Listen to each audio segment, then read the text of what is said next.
All right, we're going to move into analyzing everybody's draft. You have the draft analyzer from Fantasy Footballers.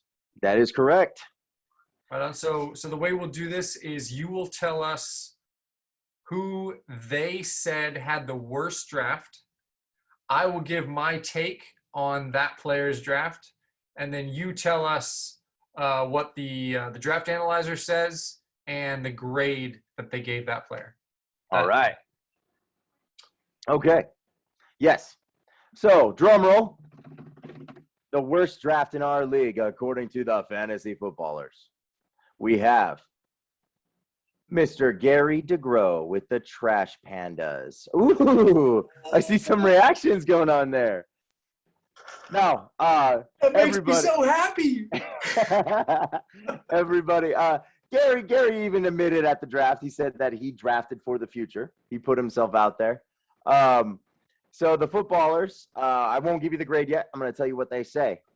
So it says this: you don't win your league at the draft, but you set a foundation for the entire season. When Gary hears this, if he watches the whole video, he will agree with that statement because he's looking at the whole season here. After analyzing your roster, we've graded you at a, you want me to say it or hold on? Go ahead, say it. B minus. B minus. That is the lowest.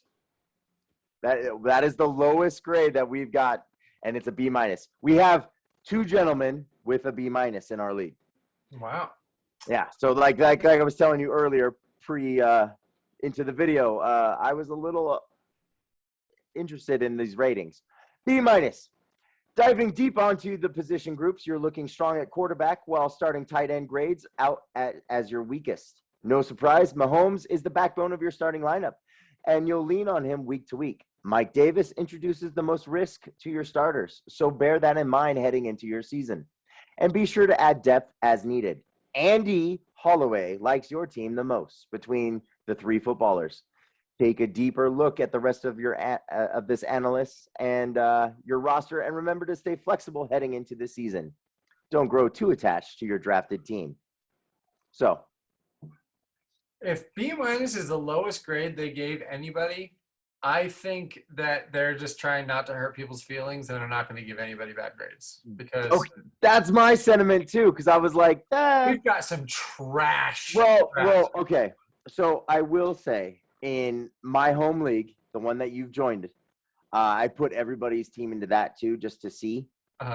And two people in that league, my friend Brian and my friend Tracy, they got bad grades from them. Brian got like a C minus, and I think Tracy got a D. So it can happen. It can happen. But Tracy should have got an F minus. Yeah.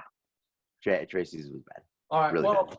So for myself, Gary's got he's drafting for the future, right? So he drafted ATN. Obviously ATN's out for the year, but going for that rookie next year. I don't know if anybody else was thinking along those lines. And Gary took him in the 8th round, which I think was super early to make a move like that. So I will interject right there. And I'm not sticking up for Gary in any way, but Gary watched our video and he took what we said, what you specifically said about drafting for your future, especially if you need to redo your keeper, right? And so he saw ETN there, and I think he was afraid that other people watched our video and they were going to do something, because that's why he did it. That's why he drafted ETN. He was afraid that somebody else in the league was going to take that chance. And quite honestly, I was the only one that I would have been concerned about possibly doing that was Bill. I don't think he would have done it as soon as Gary did it. I think Gary was too soon as well. But that's that, I think, and Gary wanted him. So yeah, I have no problem with the strategy. I just think that he pulled the trigger a little too soon. He also has the option of taking Elijah Moore because he drafted him next year if for some reason ETN's injury lingers or in training camp next year, he just doesn't look like the guy they thought. Elijah Moore could always be his choice going forward if he wanted to. I thought that one of his best moves was drafting Darnell Mooney, where he did. I think he hurt somebody's feelings Not mine. on that one. Dick. He's a dick. So yeah, that was a great move. I think it got him at a really good spot, and it was a good draft. It was a good point. One of my favorite picks of his draft is actually his last pick of the draft at 15. Oh, 16, X16, excuse me. Yeah, probably going to be the number one wide receiver for Detroit. Yeah, I mean, at a steal. Then Detroit's going to be in the same situation, in my opinion, that Philadelphia is in playing catch-up most of their games. So, Aaron and out, you got Tyrell Williams. So that was a great pick. Yeah, I was. How do you feel about that back-to-back Cortland Sutton, Noah Fant? I dislike it. Yeah. I don't like that. And again, and so it's funny that he made these decisions because right after he did it, it was like he was apologizing to us. Those of you who weren't at the draft, right after he did these decisions, he was like, guys, I know, guys, I know. So, Gary, I would like a response from you. I mean, not on our show because you're not a champion, but, put it in the WhatsApp like, hey, tell us what went through your head because you immediately apologized afterwards. Matt, we're YouTubers now. You should leave a comment down below. Oh, like and subscribe. Where's our plaque gonna go? Where's it? Yeah, we can go at your house. We'll put it right above all that NFL stuff. Yeah.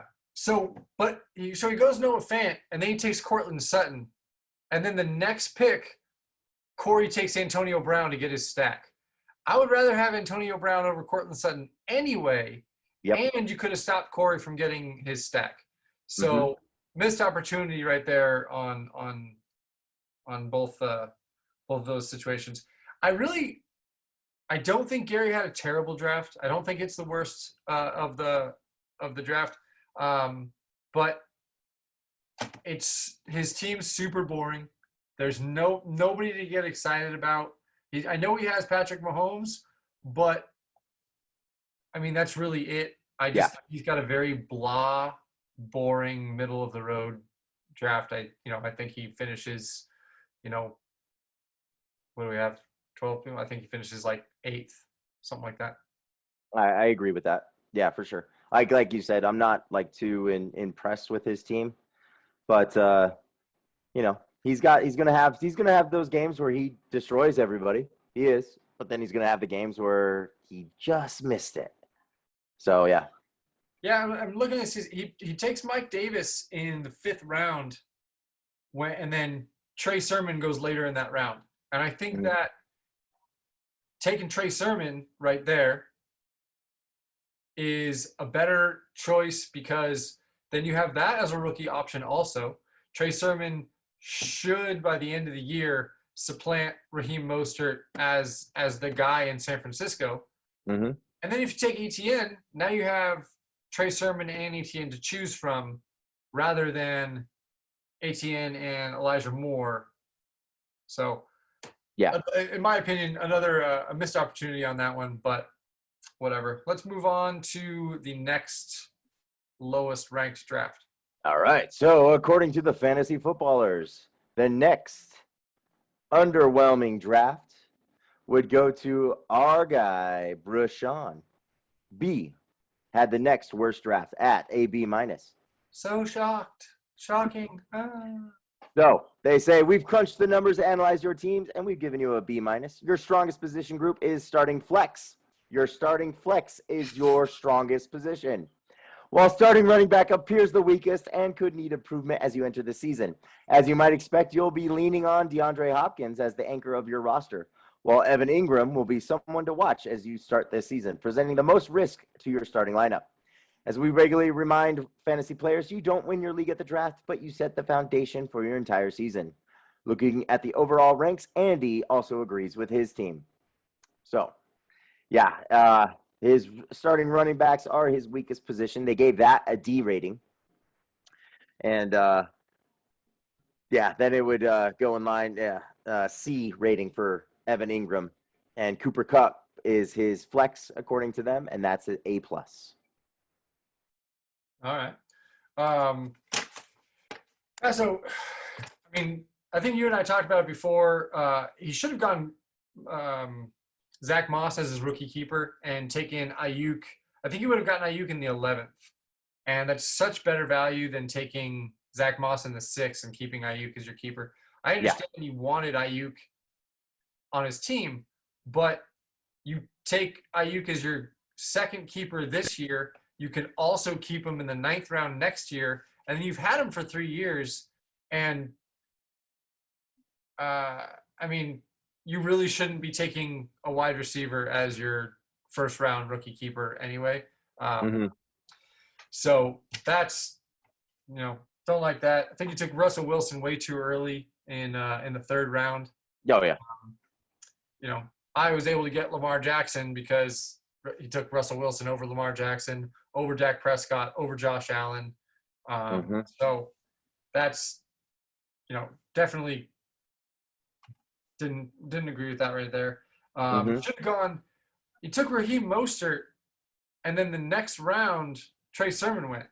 Yep. You need a rookie keeper. You need a stud running back as your rookie keeper, as the majority of us do. Trey Sermon was just sitting there. He's the running back for your favorite football team. It all seemed like a perfect storm for you to take Trey Sermon, and you just took Raheem Mostert, this is going to be his last year. So do you think B was just like he said when he was texting us at the draft? He said, "I'm drafting with one eye open." He was super drunk, yeah. Yeah, I'm drafting with one eye open, fellas. I got my flight early in the morning. So do you think in this drunken stupor he saw that he already has 2 Niners, or do you think that doesn't matter to B? No, I think he should have taken Trey Sermon instead of Mostert.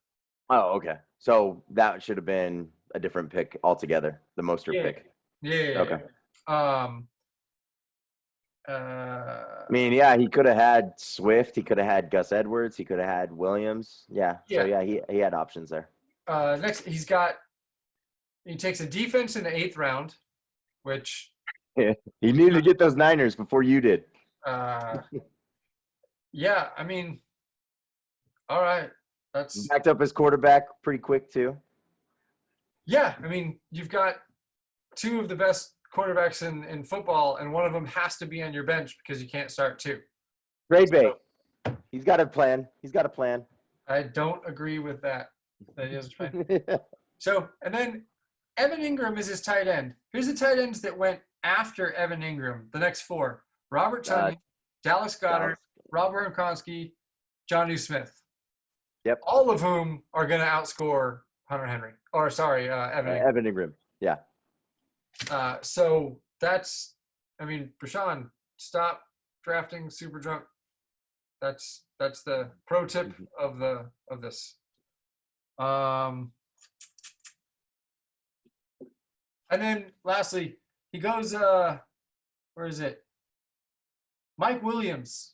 Just Mike Williams, who has never played a full season, can't stay healthy, right? And directly after Mike Williams was Elijah Moore, Jacoby Myers, Russell Gage, Rondale Moore. All those guys I think are better choices than Mike Williams.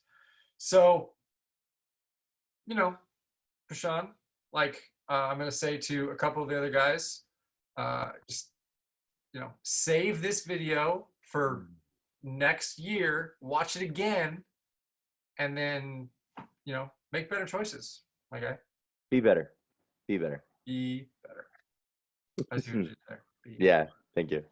All right. Who we got next? Up next, we have at a B rating. We have Mr. Kris Deering. So let me pull up his analyzer right now. Yes, so we have Mr. Deering and PT Flea Flicker. I can't say it. PT Flea Flicker himself. There you go. There we go. And I think Hold on, Chewey said it. Oh, go ahead. So for this one, I have so many question marks on this. I don't even understand. So this, in my opinion, was the worst draft. He drafted 3 quarterbacks in a league where you can only start one. Mm-hmm. Drafted 2 defenses, and the first one was in round 12. Not saying that round 12 is too early to take a defense, but do you need 2 defenses for anything ever? Is there any like leagues where you start 2 defenses? No. No. He has legitimately 1 running back, Aaron Jones. Yeah. Mm-hmm. Now, there are some people that believe in Chase Edmonds. I definitely don't. There are some people that believe in Ronald Jones. I definitely don't. I think he's got Aaron Jones and the next 3 running backs are backup running backs at best. Like, if you put them on the majority of teams, they're not going to be starting running backs. They're going to be backup running backs in the NFL. So, and then, again, like we talk about, you should take every opportunity that you can to find that stud rookie running back that you can take the shot on as a keeper for next year. Mm-hmm. Now, and we already talked about, should have kept Antonio Gibson as his rookie keeper instead of DK Metcalf, right? Yep. And then could have had Antonio Gibson and Aaron Jones, and most likely DK Metcalf would have come back to him in the 3rd round. Just looking at how everything shaped out. So I don't get it. On his whole roster, he has 3 wide receivers. Yeah.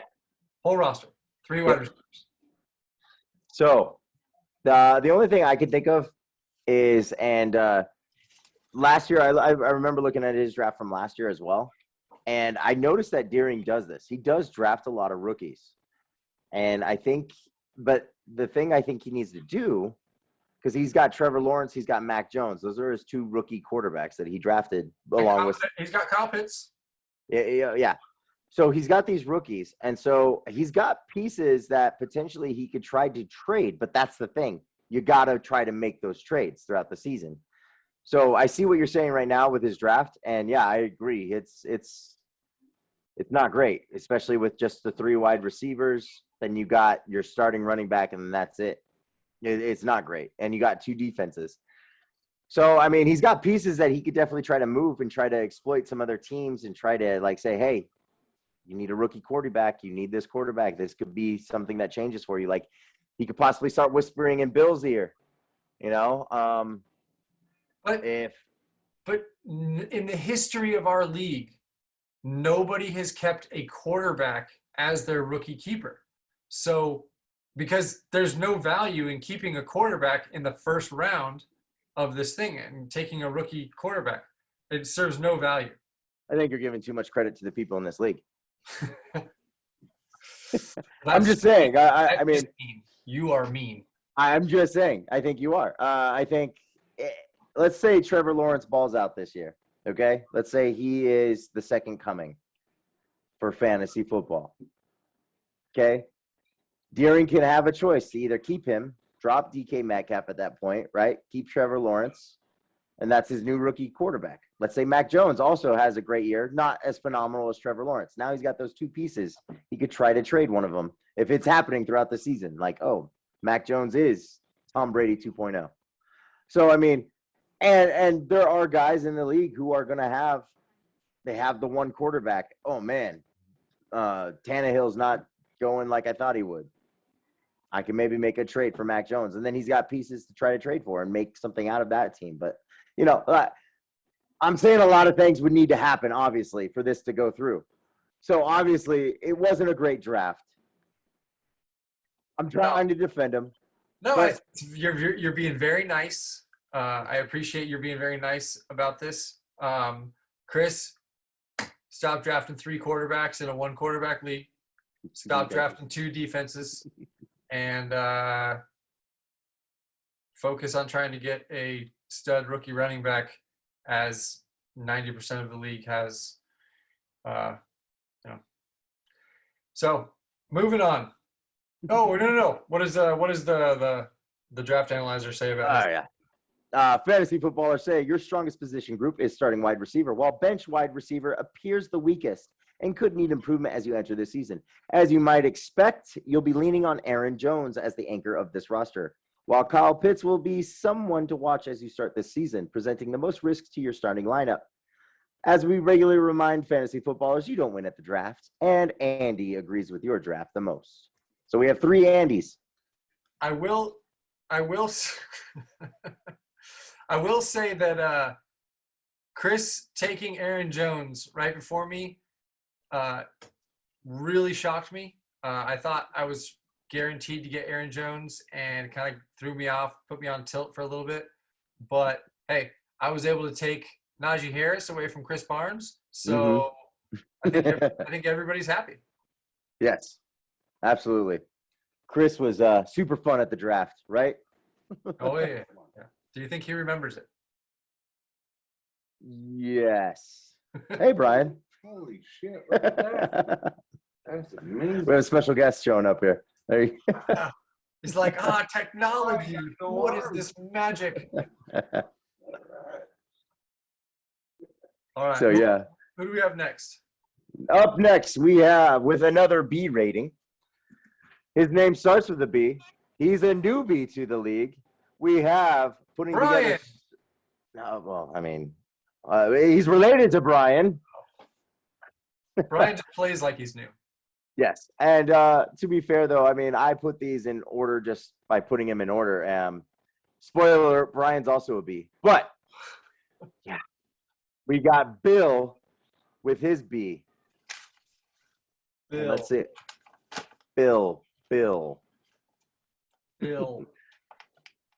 So, diving deep onto the position groups, you're looking strong at starting wide receiver, while starting tight end grades out as your weakest. No surprise, Tyreek Hill is the backbone of your starting lineup.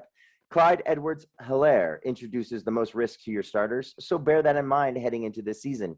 Be sure to add depth as needed. And Mike the Hitman likes your team the most. That's what we got with Bill. Bill. So, Bill, I'm not sure if he completely understood the situation. How to draft? Well, so we'll go back to the end of his draft where he makes a really smart move and takes J.K. Dobbins, right? But yes. J.K. Dobbins can't be his rookie keeper. He can only take Dobbins in the 13th round, which is going to be great value if Dobbins comes back healthy. But as it sits, unless he can trade for somebody, he's either have to go with Phillip Lindsay again next year as his running back in the first round, or Zach Wilson, because that's his only rookie he drafted. Or he makes a trade for Trevor Lawrence and Mac Jones. Or he makes a trade and then still putting a quarterback in the first round. Yeah. When last year's number 1 scoring quarterback, Josh Allen, went in the 4th. So, yeah, keeping a quarterback in the first round is not good value. You shouldn't do it. So it doesn't make any sense. But anyway, come back to Bills. So he has no rookie running back to keep for next year. He's got no rookie stud wide receiver to try to keep for next year. Gonna have to go with Zach Wilson. The Tyreek CEH stack. I mean, I'm not a big fan of stacking running backs and wide receivers on the same team in your team. I just think that you're going to be, unless you hit that magical situation where Tyreek scores 2 touchdowns and they go out to a huge lead, and then after that huge lead, they start giving the ball to CEH, which that really doesn't happen too often where you get all that perfect stuff. I just don't like putting a running back and a wide receiver from the same team on your team, especially going back to back. If you had like amazing value, then yeah, it's not that big a deal. But you know, your starting running back and your starting wide receiver being on the same team, I don't think that's going to turn out very well. Yeah, I don't disagree. I personally, looking at the draft board too, I would have gone Montgomery there probably instead of CEH. But I'm also not a big CEH fan, so that's just my own personal. I probably would have done a little different there. Yeah, I mean, honestly, Chris Carson or David Montgomery, the next two running backs that went after that.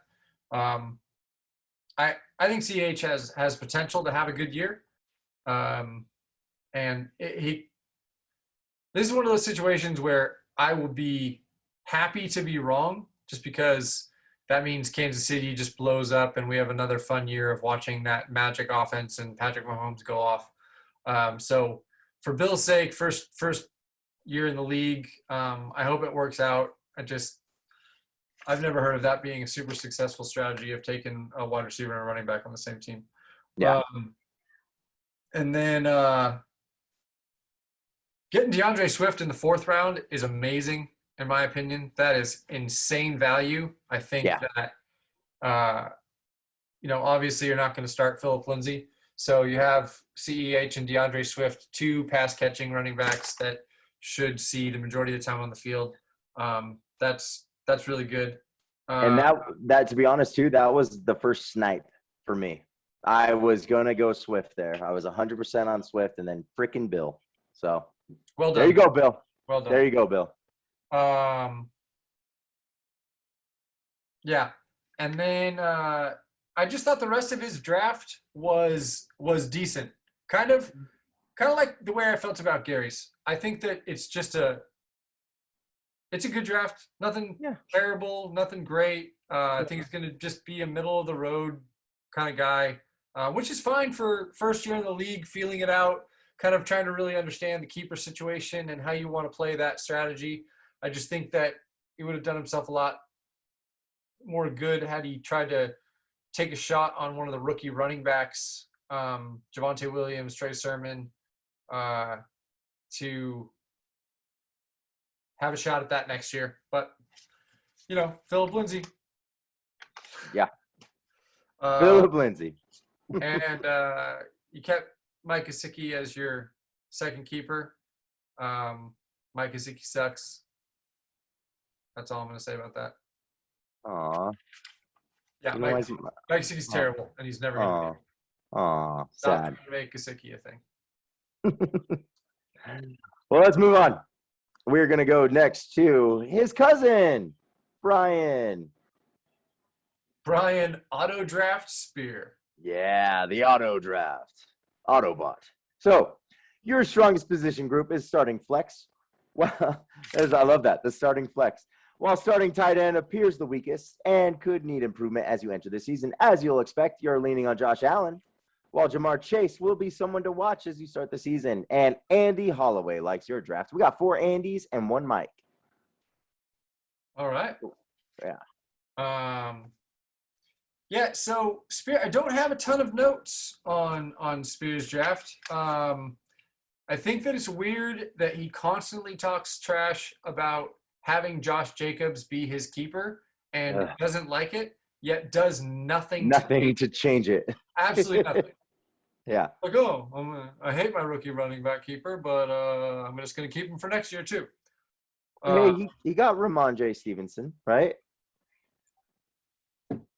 Yeah. I don't know. Yeah, I get you. I guess, New England running backs have always been super exciting. So exciting. There's never a committee in New England. Never. And they always have a workhorse that gets 3 down work all the time. So yeah. And then Jamar Chase, who is supposed to be the next coming of Megatron and can't catch a pass and looks fat. And I don't know. We'll see. I got Jamar Chase and some other things, so I hope he does well. But whatever. And, he's got Burrow that he can stack with Jamar Chase if he chooses to sit Josh Allen. So, I don't know. Hey, but at least he took 2 tight ends back to back. There you go. in a league where you can only play one tight end at a time. Yep. I don't know. Can you play two tight ends? No, you could. You could put him in your flex. All right. And I mean, are you going to put Logan Thomas and Tanyan in both spots? I mean, he could put his other running back there. Oh wait, Mm-hmm. Mm-hmm. that's the longest gap without taking a running back I think anybody's ever done. I mean, let's not be too hard on him, okay? Mecole was 9 auto-picked. 9 Mecole was picks without auto-picked. taking a running back. So I mean, he could have went Williams right there, but bold. Mecole was auto-picked, and it is what it is. Oh, Mecole. Let's move on. Let's go on to the next letter B we got going on here with one of the Matts. Ooh, drama. Have a guess. Oh, I thought you were. I was like, we got a Matt with a last name B. I don't understand what's going on with B. Then it'll have to be Matt Nielsen. It is Matt Nielsen. Swift as a coursing river, Nielsen. Your strongest position group is your starting tight end, while starting flex appears the weakest and could need improvement as you enter this season. As you expect, you'll be leaning on Derrick Henry, while Jalen Hurts will be someone to watch. Could be good, could be bad. Mike the Hitman likes your team. 2 Mikes now. 2 Mikes, 4 Andys. Are we halfway through? 2 Mikes and 4 Andys halfway through. All right. So the thing that jumped out at me first, I don't know why this jumped out at me first, is you took Dallas Goedert in the 9th. Why? Your keeper was TJ Hawkinson, who you're going to start and play every week because he's the number 1 wide receiving target for Detroit. Dallas Goedert.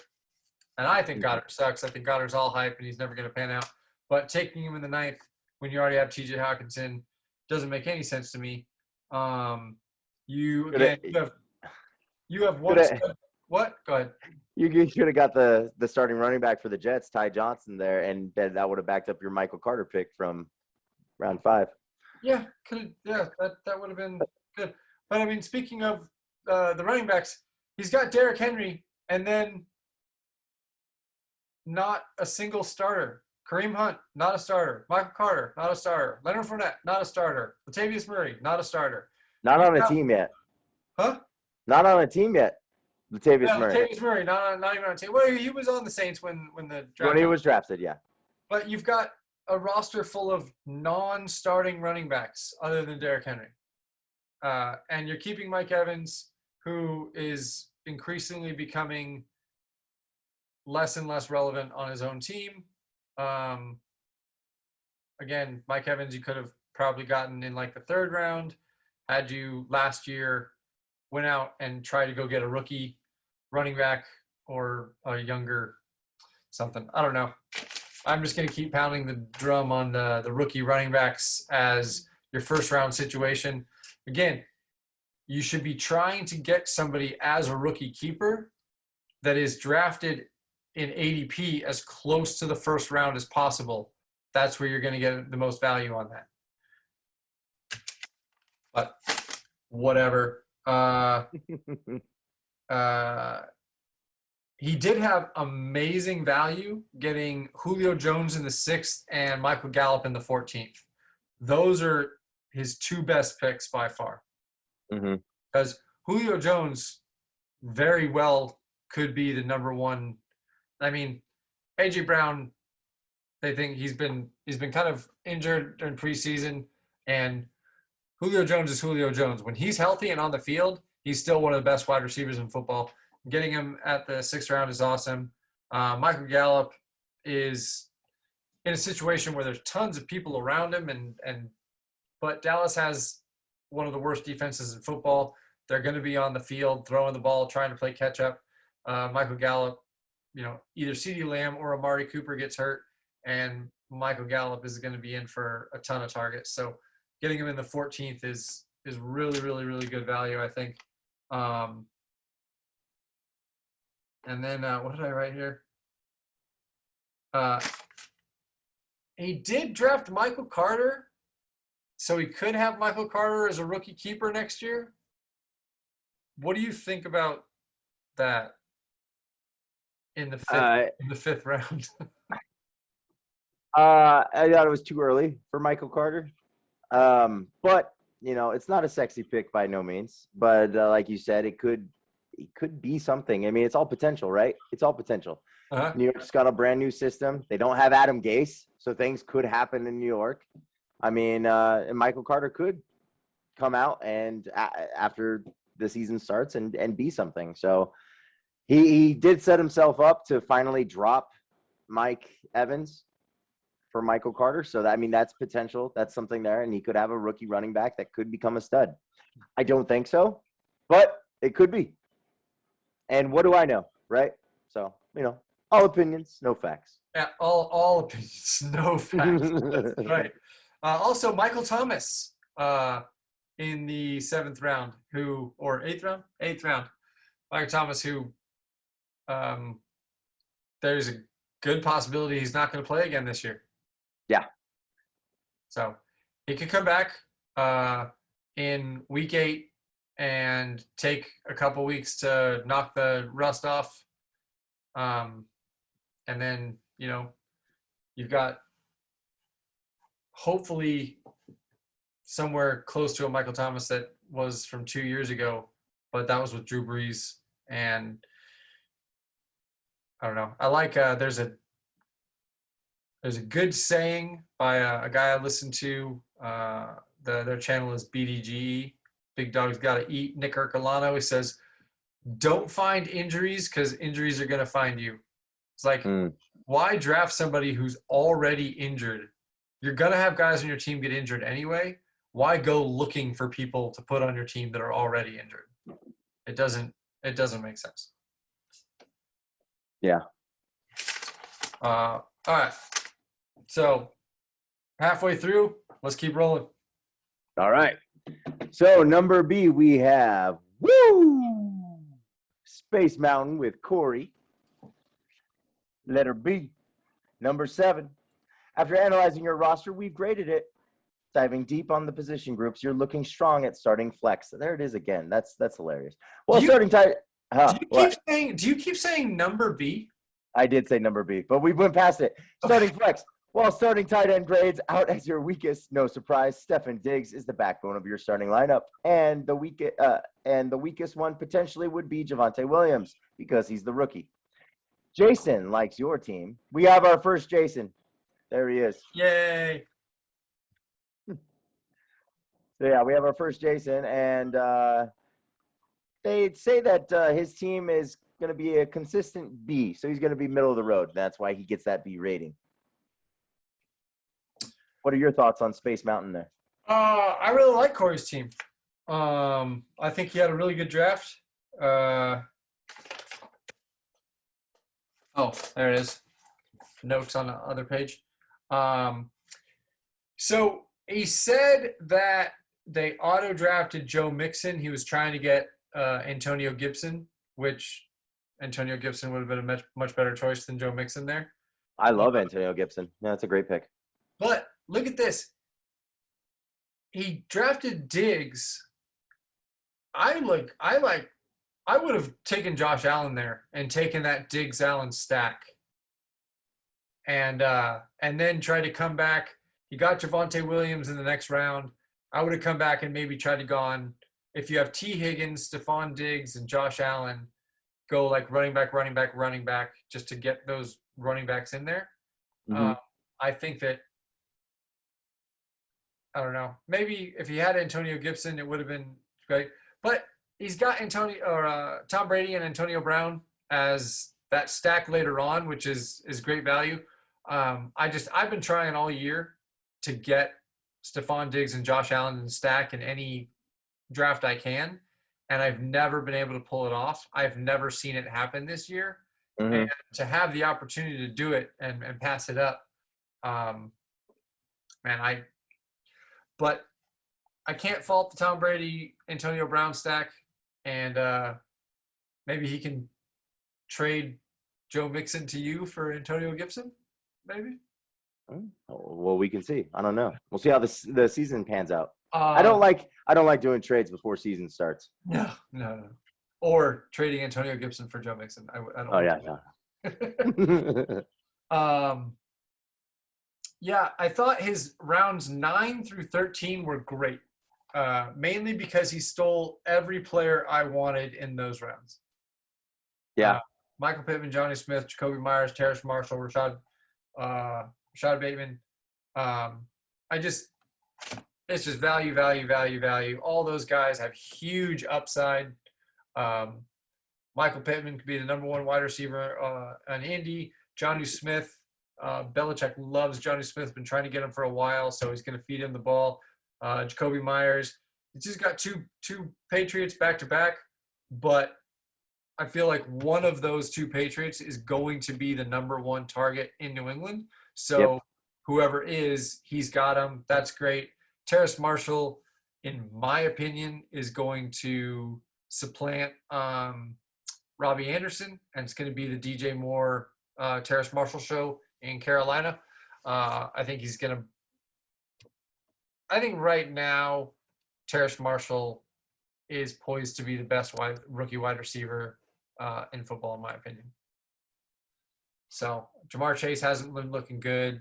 Rondale Moore, I haven't heard anything about him. Elijah Moore, looks like Corey Davis is still the guy in New York.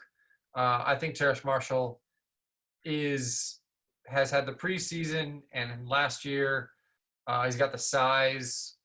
He's got his old college coach. I think Terrace Marshall is going to be the rookie wide receiver of the year. So I thought he did a great 9 through 13.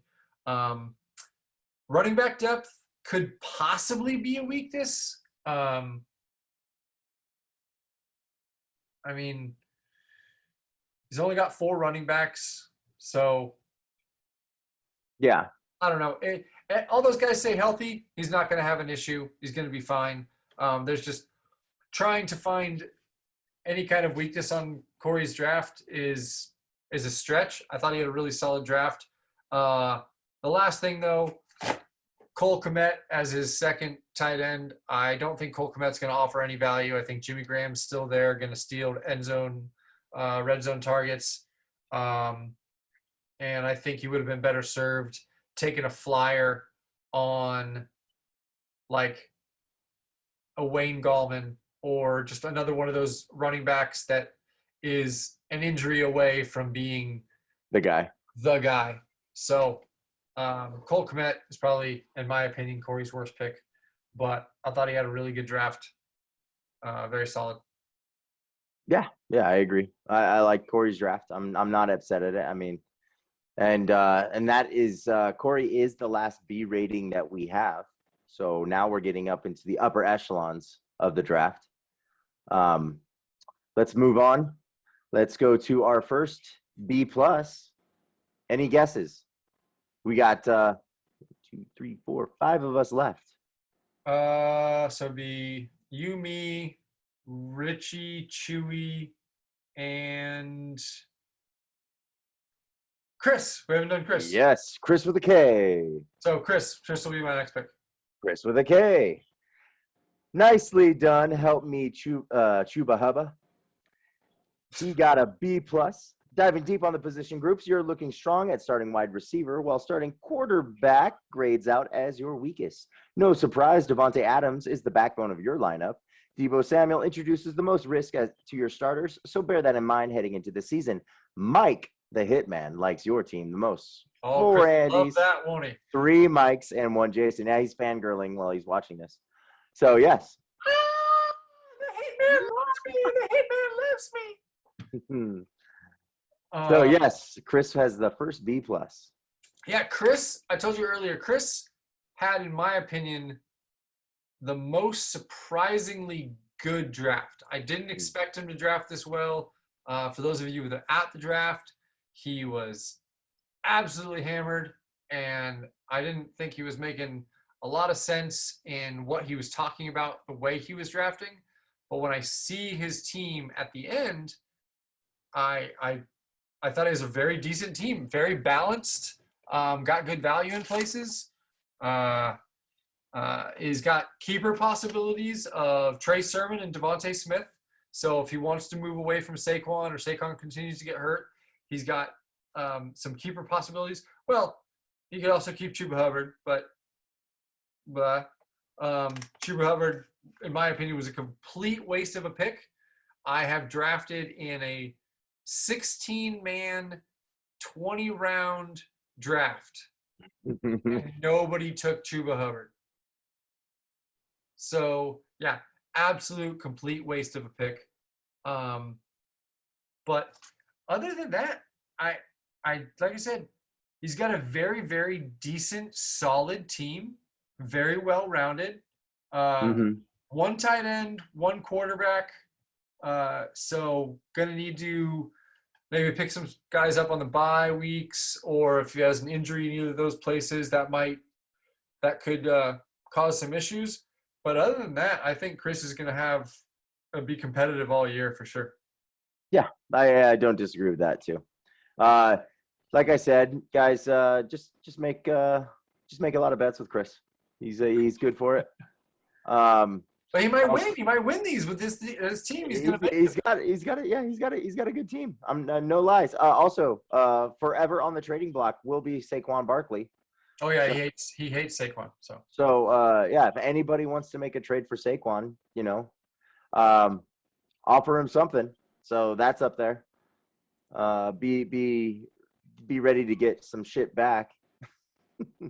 So negotiate with the man. But yeah, for sure. Yeah, I don't hate his team. Like you've already pointed out some things. I would not have got Hubbard in the 12th round either. I would have not drafted Hubbard at all. So well, I mean, he named his team after that draft pick too, so I don't know. He has to got keep some him. love affair with Chuba Hubbard. I don't know. He's got to keep him too. You can't change your team name. So yeah, I'm not upset at his draft. I knew that he was gonna put together a decent team. I love that at the draft night, it was all about messing with me too. So, and yeah. he didn't really. In fact, I think I messed with him more than he messed with me by drafting the players he liked. Yeah, I was in there. So, let's move on to our next B+. All right, hold on. So we got 4 people left, right? You, me, yes. Wookie, and Richie. Yes. All right. So here's what I'm going to say. I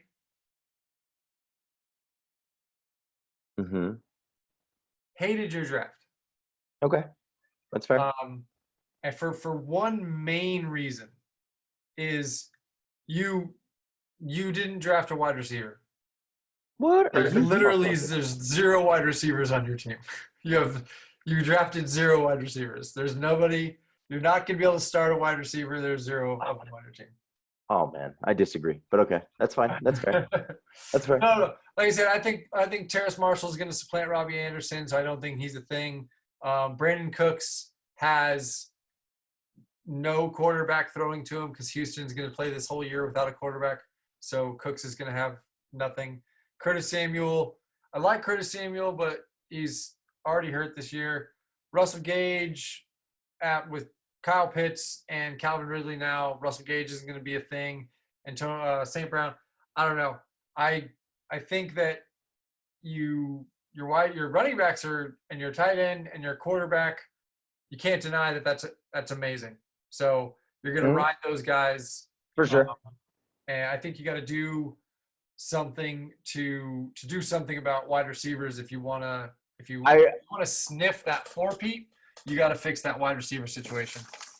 So first off, I'm going to argue with you a little bit about Robbie Anderson. Yeah. So I wasn't going to me yet, but we can go to my team. I did get a B+. Yeah, hold on. Let me get out of the team I was analyzing. So Robbie Anderson, you said that, you believe that Terrace Marshall's the guy now, right? Which is fine. You can have those beliefs. Like, I'm not upset at that. Go ahead, believe that.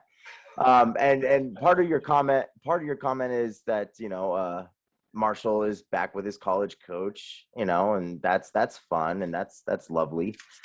Did you know who Robbie Anderson's college coach was? No. Do you know? No. It's Matt Rule, who is the coach of Carolina. Also, Robbie Anderson is reunited with his quarterback, Sam Darnold. Which they were amazing together. They were good good matchup in New York. Robbie Anderson had his best season with Sam Darnold. So, and the season that Robbie Anderson had last year, minus the touchdown receptions. So that's why I'm high on Robbie Anderson, hence me drafting him where I drafted him. You're high for liking Robbie Anderson. Yeah. So I think Robbie Anderson is going to be one of the guys. I think he's going to outperform Marshall. I could be wrong, but I'm not going to be. So, yeah, that's where I was on that. Then shift to your 3 quarterback strategy. Yeah. So I took Justin Fields as a possible. I'm not going to get rid of Kamara. We all know this. I think I got a year or 2 left in Kamara. So career-ending injury to Kamara this year. Don't say that. Don't do that. Don't put that on me. I have his backup, Tony Jones Jr. If you wanna, I would trade you for a wide receiver if you had any, but you don't. Ouch. No, so I did the 3 quarterback strategy. Justin Fields, I think, is going to be the guy in Chicago. So if I don't know if I'm going to want to keep Kyler next year, move it, because he would have to be my 3rd round pick. Yeah. So if Justin Fields has to be my guy, then I got him for round 8 the next year, and then I got him for round 6 the following year if he's ends up being the guy in Chicago. Sure. So that's why I went that route. And if Justin Fields ends up not being the guy, then that's why I got Matty Ice. So Matt Ryan, he's a nice player to have. If you need when Kyler has his bye week, having Matt Ryan, that's not a bad setup right there. And Justin Fields, quite honestly, if he's not panning out, I could possibly do a trade with somebody for him, and it would be for a wide receiver most likely.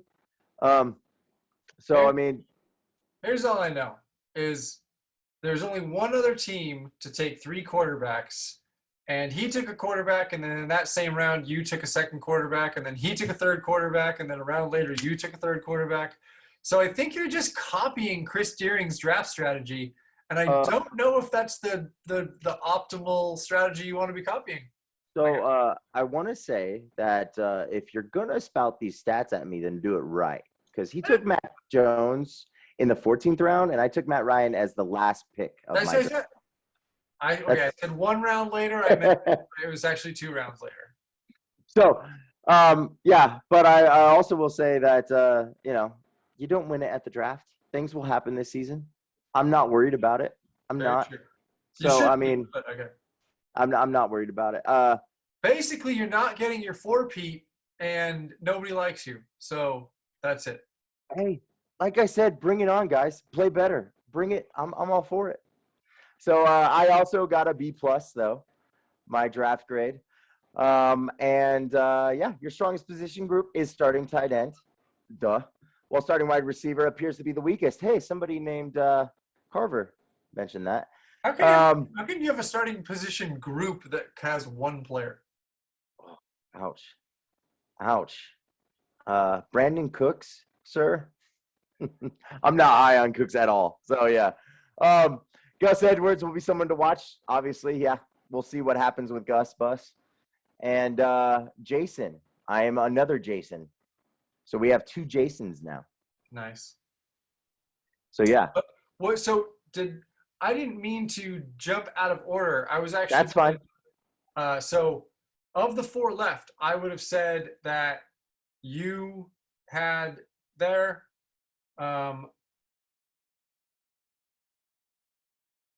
no, I would have said that Richie had the next lowest one.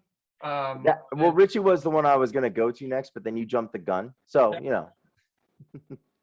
Well, I was just trying to be a little more charismatic because Brian said I didn't have enough charisma last time. So, a little more, charismatic. Yeah. No, it's fine. It's fine. But that's my fault for listening to Brian about anything. So, it's not a big deal. You're fine. But yes, Richie was going to be my next that we talked about. I'm going to pull his team up now, and we're going to analyze that one. Let's see, Mr. DeGrow. The other DeGrow. Let's see. All right. He has a B+. Jason likes his team the most, so we have another Jason. 3 Jasons now. And when it comes to comparing your position groups, starting tight end seems to be your strongest right now. Your team grades out the weakest at bench running back, so be mindful heading into the 2021 season. As expected, Dalvin Cook will be the foundation, and while Damian Harris looks like he'll introduce the most risk to your team. That Damian Harris, not just because he's a Harris, I think Damian Harris has the potential this year as well. I know he's in New England, and they always run their committee. But I think Damian Harris is going to hopefully branch out from that committee. I mean, I guess not hopefully because he's not on my team. But, yeah, that's I think that's his biggest risk, personally, looking at Richie's team, where he drafted him. Right. So, Richie, I would have loved to have seen Richie do the reverse in rounds 4 and 5. He took Dak Prescott and then Damian Harris, where obviously things may have panned out different. I think if he goes like DeAndre Swift in the 4th round and gets Dak Prescott coming back in the 5th round, I would have liked that better than Dak Prescott, Damian Harris. Yeah. You never know. Somebody may have taken Dak Prescott, though, before it comes around, so I get it. But that's just kind of being a little nitpicky. You never know what's going to happen. I don't hate his first couple picks at all. I do hate his next 3 wide receivers. I feel like going the direction, after Adam Thielen went Robbie Anderson, Courtland Sutton, Antonio Brown. I would have rather had Courtland Sutton and Antonio Brown over Adam Thielen. He then takes Juju Smith-Schuster, and right after that goes Devontae Smith, Odell Beckham Jr., Corey Davis. I would rather have any 3 of those over Juju. And then coming back the other way, takes Kenny Golladay, which Kenny Golladay is not healthy, has a shit quarterback throwing to him. And afterwards, after Kenny Golladay goes Darnell Mooney, Michael Pittman, who I'd rather have both of those guys over Kenny Golladay. I like their situations better. So those three things right in a row is wide receiver situation. I don't like it all. I love the flyer he took on Callaway. Callaway could be huge. Could jump all 3 of those guys and become his second starting wide receiver. Jameis likes to throw it all over the yard, and Callaway's kind of the only guy to throw it to right now. And then after that, his 10 through 16, I think is just solid picks. So I really like the back half of Richie's draft. The beginning, that 3 rounds of wide receivers that I don't think you're going to start the majority of those wide receivers ever. I think we're kind of wasted. Yeah, I agree. I love his pick at 14 though. George Kittle, what a steal. Yeah, some dum-dum dropped George Kittle last year and allowed Richie to pick him up. I don't know if we can ever figure out who that is.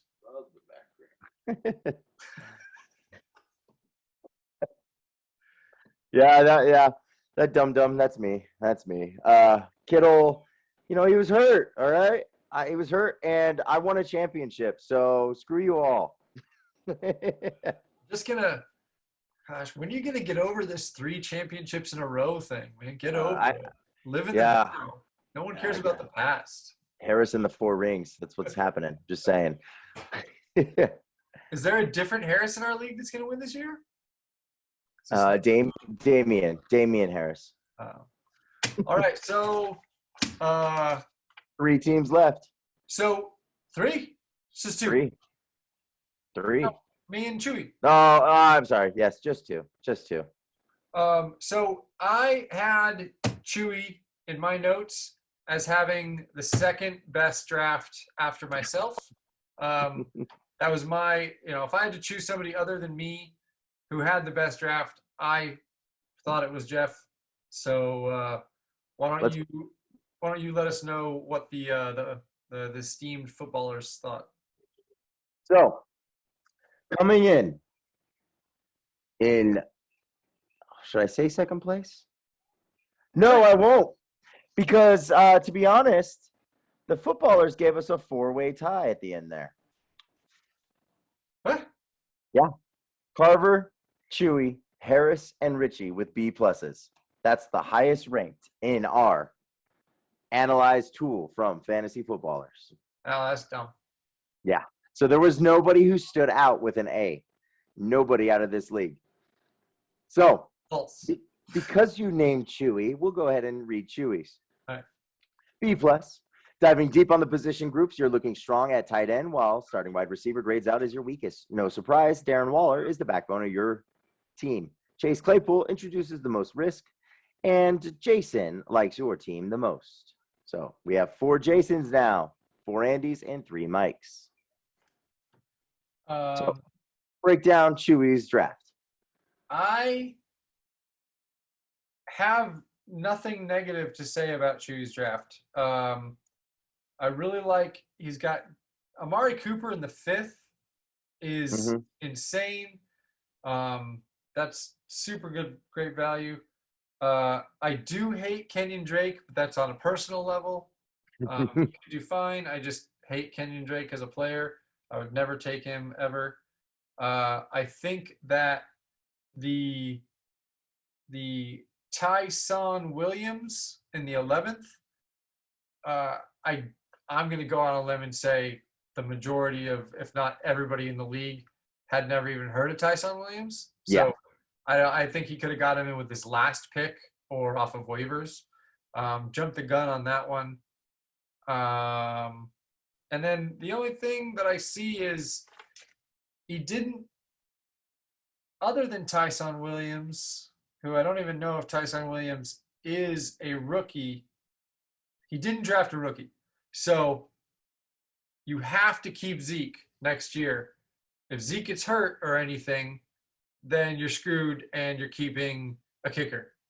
So yeah, I always like to have a rookie in my draft somewhere just in case something happens.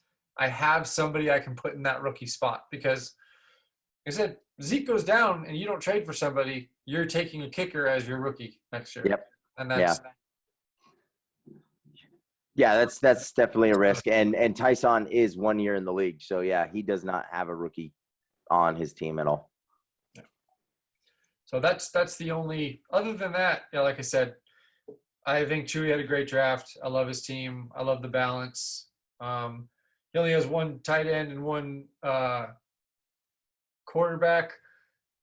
Quarterback is super deep on the waiver wire. Tight end, I don't feel is super deep. So, but Waller's a stud. I don't see Waller. him hurt. Yeah, Waller stays healthy. He's not going to have to really worry about it. He'll have to stream a game, right? So, So I mean, and it is what it is. So yeah, I like you said, I don't really see any negatives in Chewey's draft either. I really liked, in fact, when in our bonus episode that you got, we all, because we weren't allowed to pick ourselves, but yeah, I think majority of us picked Chewey to win based on the draft. So yeah, it's a good draft. There's no negatives for me for Chewey's draft. I also have a hate relationship with Drake, but a personal thing, so don't worry about it. Let's move on though to Senor Carver here with another B plus, because we're just a little bit above average there. So 2016 redo. After analyzing your roster, we've graded you at a B plus. Diving deep on the position groups, you look strong at the starting flex, while your bench running back grades out as your weakest. No surprise, McCaffrey is the backbone of your lineup, and you'll lean on him from week to week. Najee Harris introduces the most risks as a starter, so bear that in mind this season. Be sure to add depth as needed. And the person who likes yours the best, Mike the Hitman Hart, your favorite guy. Now I know I'm going to do bad if he likes my team. Yeah. So Mike has you as his favorite there. So, yeah. So I'm looking over my team, and the running back criticism is fair. I need McCaffrey and Najee Harris to stay healthy all year, and I can keep. I think I have enough wide receivers to start and take up the flex spot. I have no problem taking a wide receiver as my flex spot. So McCaffrey stays healthy. He's a stud. Najee Harris stays healthy. Pittsburgh uses a workhorse 3-down running back every year. That's what they do. He's going to get fed no matter how bad the team is or how bad the offensive line is. Najee Harris is going to be a stud regardless. And when Zeke gets hurt and Chewey has to keep Kicker as his rookie, I have Pollard, and so boom, starting running back for Dallas right there. Yeah. So we've talked a little bit about this. Trey Lance, rookie quarterback. Why'd you pick him? I picked Trey Lance because if he is like the next Josh Allen, but better, can run, can throw, is just a monster stud. He's like Cam Newton if Cam Newton was what Cam Newton was supposed to be when he came into the league, right? Okay. Then I can keep him in the 5th, which is not terrible value next year, or I can trade him to Bryshonne, and then Bryshonne can have Ayuk and Trey Lance as a stack next year, and I can maybe get DeAndre Hopkins or Russell Wilson if Lamar Jackson goes down, and kind of balance that out. So just some options. Took Trey Lance mainly as a piece that I could flip. If he does get the nod for San Francisco soon and he is balling out, then having him as another running quarterback option other than Lamar Jackson also gives me some wiggle room there, just in case Lamar's not all I thought he was going to be cracked up to be this year. So, I have to say though, the best pick that you made was in the 14th round. Justin Jefferson.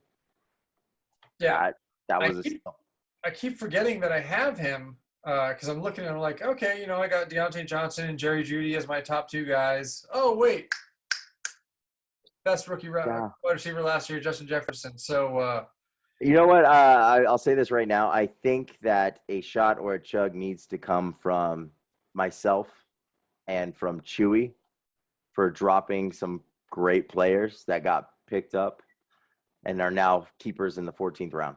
Oh, Chewey. Yeah, that was great. Thanks, Chewey. Thanks for dropping Justin Jefferson. That was good. Actually, Corey. Oh, sorry. Go ahead.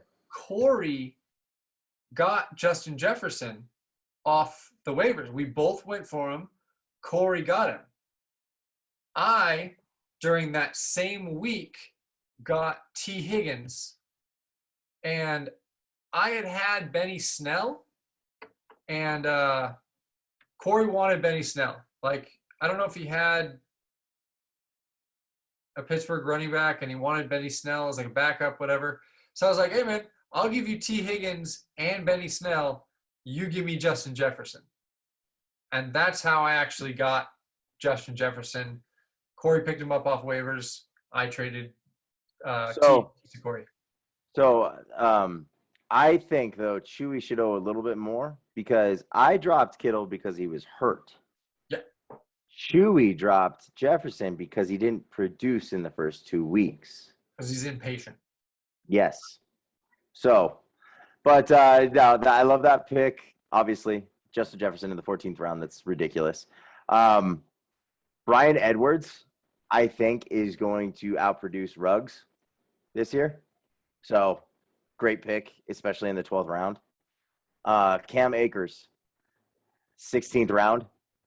Taking a gamble on that, and I'm all for it. Yeah. I'm So if he rehabs all season, he's a young guy, comes back. They've got amazing new recovery stuff and surgery for Achilles. Since apparently we don't have to choose our kickers until an hour before draft day anymore, because for some reason people can't choose their keepers and just stick with them. But if Cam Akers looks like the stud of all studs in training camp next year, and I can have Cam Akers in the 14th and Christian McCaffrey as my first pick, I've got my 2 starting running backs already locked up, and I can just focus on other things. So it just gives another option. Plus, I put him immediately on my IR, and I picked up a kicker who I would have drafted in that spot anyway. So it's like a free pick. Yep. That's a good choice. So that concludes the rankings. I was, like I said, I was a little disappointed when I ran it through the analyzer tool. I was expecting some grades that were lower, and I expected some of us to get higher grades than what we received. Yeah. So that was a little bit of a letdown. I was a little bummed out about that. But then I guess it means that this season's probably going to go like it has gone in this league for the last couple of years, where everybody's going to kind of be in the running, which makes for great fun. If you look at the standings, it makes for great fun. Yeah. We should have a pretty fair and balanced league. Just the end result will not be the same as it's been the last 3 years, because you will not win again. Respectfully disagree. And you know what? I think there should be a bet made. You got Marshall. I got Anderson. Oh, season long. Yeah, let's do one right now. All right, Chewey, put it on the board. There it is. What is it? So is it season long? It's shot and chug. Okay. Total fantasy points, right? Total fantasy points. Regardless of injury. Okay, I'll do it. Deal. All right. Let's do it. Chewey. All right, guys. This will end this week's episode. Please don't take anything too personally. We are, at the end of the day, trying to help. But, some of you guys draft terrible, so it's hard to sugarcoat some of the things that you do. Hope everybody has a great season. Join us next week when the main topic of discussion will be who is your least favorite person in the league and why is it Gary? All right, guys. We'll see you later. Take it easy. Bye. All right.